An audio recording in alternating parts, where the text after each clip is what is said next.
big story here in the state of Pennsylvania, big story in the world of sports, especially in Major League Baseball. The Pittsburgh Pirates won their first postseason game since October 13th, 1992, with their 6-2 win over the Cincinnati Reds in Pittsburgh a night ago. And I believe right then and there that erases the entire Sid Bream incident that happened a couple nights later there in 1992.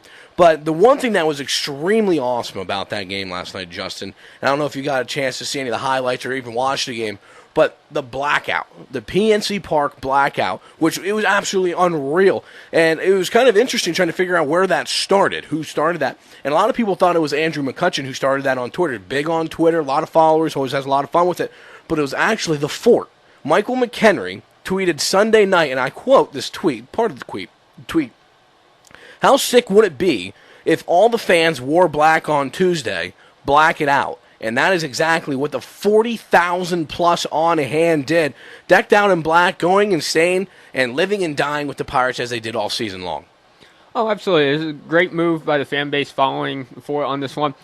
You got to look at it. It's doing blackouts, or with the case we see with Penn State all the time, the whiteout game. That creates huge energy in the stadium, gets the team fired up. And you got to believe, obviously it comes down to the 9 guys on the field playing as one, all that stuff that goes along with baseball. But having the crowd behind you makes you more energized and just forces you to drive harder and get that win that the Pirates did. And the cool thing about it wasn't just fans at PNC Park either. There were thousands of fans on Twitter yesterday and yesterday night posting pictures of their black Pirates gear from all over the country. And I was one of them, obviously. But again, Clint Hurdle, who I feel should write a book just on quotes, touched on the fans last night in a post-game interview in the clubhouse. He said it was a factor, and and I agree with that. And if you don't believe me, just ask Johnny Cueto. You heard it there in that sounds package. Cueto had his name chanted after giving up that home run to Marlon Byrd, basically mocking him like you see in a hockey arena. It had a hockey playoff feel last night. I heard a couple people talking about that. But as they're chanting his name, he drops the ball on the mound.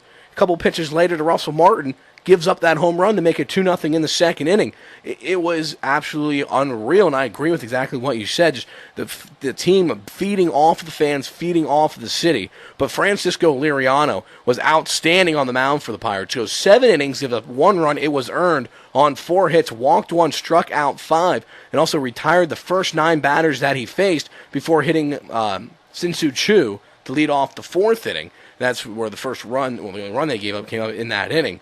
But again, just an impressive night for the Pirates left-hander. Oh, absolutely. I mean, you have to look, 7 innings pitched. Could have thrown the complete game, probably, but you got to save his strength. The Pirates are up at that point. You got to look down the road. He's throwing a great game through those 7 innings, and with the pitching the Pirates have, will they go all the way? At this point, it's hard for me to say, but they are definitely set up like a team I haven't seen in a while, especially more of an unknown team, to make a run deep into this postseason. Well, I agree. And the bullpen, the back half of that pitching staff is absolutely unreal. I thought it was a great move to get a guy like Tony Watson an inning. He did give up a home run to Chu, but it was a great inning of experience in a playoff game in that atmosphere. I think it was a wise move by Clint Hurdle. And also Jason Grilli, get him some of that exposure as well here early in the playoffs. But Russell Martin, you heard it in the sounds package, 2 home runs, finished tonight 3 for 4 with 2 home runs, both of them solo shots. But he was also fantastic behind the plate. The way he handled Liriano, Watson, and Grilli was unreal. He also had one play where he did his best Marc-Andre Fleury impression, keeping the ball from going to the backstop, and it was utterly disgusting how he did it. I don't know how he did it. The broadcasters last night, they didn't know how he did it. It was just one of those things where muscle memory kicks in and you keep the ball from going to the backstop. And then Marlon Byrd, he played in 1,250 regular season games before getting the taste of the postseason. And this is a guy who actually emailed the New York Mets, the team that traded him to Pittsburgh, and he sincerely thanked them for giving him the opportunity to go into the postseason.